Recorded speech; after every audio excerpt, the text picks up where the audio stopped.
नमस्कार दोस्तों, मैं मोहित विक्रम सिंह दोबारा आप लोगों के बीच में एक नई जानकारी लेके आया हूँ। दोस्तों, बहुत सारे कॉल्स मुझे आते हैं कि सर हम अपने सिबिल स्कोर को खराब सिबिल स्कोर को कैसे दोबारा मेंटेन कर सकते हैं, कैसे दोबारा रिकवर कर सकते हैं। दोस्तों, आज मैं बात करने वाला हूँ आप अपने सिबिल को कैसे मेंटेन रख सकते हो।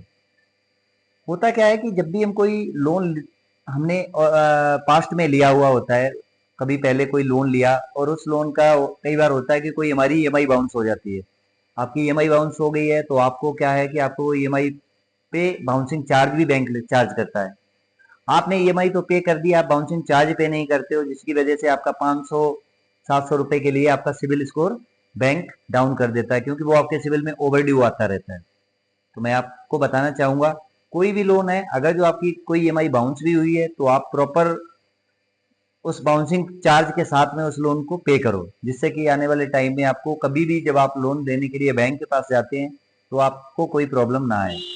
क्योंकि होता क्या है, हम लोग कंफ्यूजन में रहते हैं, कई बार कस्टमर केयर से बात कर लेते हैं, वो कहते हैं हाँ ठीक है सर, आपके चार्ज माफ करा दूंगा, आप ईएमआई पे कर दो। उनका काम होता है सिर्फ रिकवरी का, कस्टमर केयर का। वो क्या करते हैं, उन्होंने रिकवरी के लिए आपसे बोल दिया, ईएमआई ले लिया, 500 600 700 रुपए जो आपका बाउंसिंग चार्ज है वो आपके सिविल में शो करता तब तक रहेगा जब तक आप उसको पे नहीं कर देते हो। इसलिए मैं आप सभी से रिक्वेस्ट करूंगा कि जब भी आपका कभी भी कोई लोन आपका है, कोई बाउंस हो भी गया, हो जाता है, कई बार कुछ सिचुएशंस ऐसी होती हैं जिसकी वजह से आपका ईएमआई बाउंस हो जाता है, तो उस समय आपको करना क्या है, आपको अपना ईएमआई का जो बाउंसिंग चार्ज है वो भी आपको टाइमली पे करना है, जिससे कि आपका सिविल हमेशा ही सही रहे। जब भी आप बैंक के पास जाओ, किसी भी बैंक के पास, तो आपको लोन प्रोवाइड कर सके। और दोस्तों, एक और हमारे कस्टमर का हमारे पास फोन आया था, जिन्होंने मुझे बताया था कि मैंने पास्ट में ईएमआई बाइक लोन लिया हुआ था पहले कभी, तो उसकी मैंने 2 ईएमआई नहीं भरी थी, जो अभी तक नहीं भरी है। क्या मुझे दूसरा लोन मिल सकता है? जी हाँ, बिल्कुल भी आपको लोन नहीं मिलेगा जब तक आप वो 2 ईएमआई पे नहीं करोगे।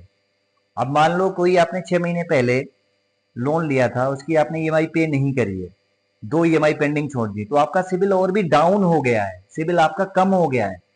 अब जब आप वो अमाउंट पे करोगे, उसके बाद कोई ना कोई गोल्ड लोन, उसको सुधारने के लिए मैं बताता हूँ, आप उसको पहले तो पे करो, और उसके बाद कोई गोल्ड लोन या FD again credit card, fix deposit के अगेन आप क्रेडिट कार्ड लो, जिससे कि आपका सिबिल स्कोर दोबारा रिकवर हो सके। उसके बाद आप 6 मंथ के बाद लोन के लिए अप्लाई कर सकते हो।